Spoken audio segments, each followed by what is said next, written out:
When we think of Napoleon Bonaparte, there are certainly many thoughts and ideas which come to mind. Great military leader, ruler of France, the emperor, a man who, in the 18th and 19th century, probably came closer than anybody to rule what would have been considered the known and influential world. And yet, as we look at this particular man, it is important to understand that this is a person for whom his origin story is much like our own, for he himself was born, and before his birth, even his family was affected by events which would help to shape and mold him into the man he would eventually become.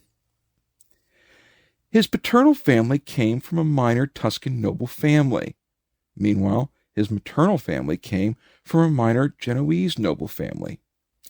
And for the first Bonapartes to arrive in Corsica, it would occur during the 16th century. And it would be upon this island in the Mediterranean that the Bonaparte family would try to plant roots and become part of the society there. Being controlled by the Republic of Genoa, Corsica would be ceded to France by the Republic in 1768, and the following year, France would invade, sending its army through the island, effectively conquering it and ensuring French rule would dominate the island. His parents were Carlo Bonaparte and Maria Romolino. Napoleon's parents would join the Corsican resistance to regain the island's independence, and on August the 15th, 1769, they would welcome into the world a son for whom they named Napoleon. After being defeated at Pont Nouveau, Carlo Bonaparte would begin to work for the French government, and over the course of the next few years, he would find himself rising up through the ranks of Corsican politicians, and in 1777 was named representative of the island to the court of Louis XVI. While his father was away, it was Napoleon's mother who had the most influence on her son, as her strict sense of discipline kept him in check. Napoleon himself would even say that the future destiny of the child is always the work of the mother. Now, due to his noble background, Napoleon was afforded more opportunities than that of a typical Corsican. As such, the opportunity to advance himself within French society was far better than compared to any other provincial. And so it would be that the young boy would move to France, and, while being on the mainland, would enroll in a religious school before transferring to a military academy. Now, as a child, Napoleon was an outspoken Corsican nationalist, so much so that he only spoke Corsican and Italian, but by the age of 10 would learn French.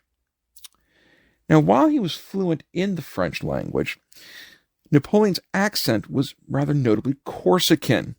As such, because of his accent, he was often bullied in school, and many of his detractors would consistently note his inability to quickly speak the language.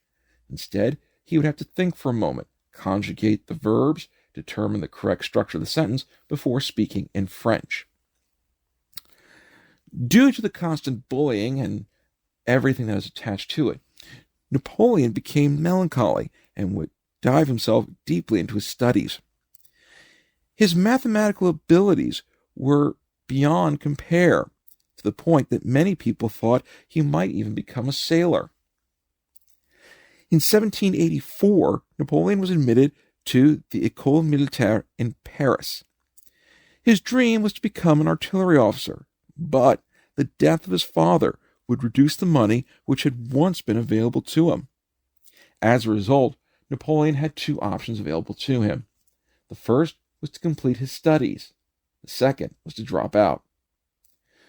Choosing the first option, Napoleon would at a record pace complete the officer's training course, which normally took most students 2 years, in only 1.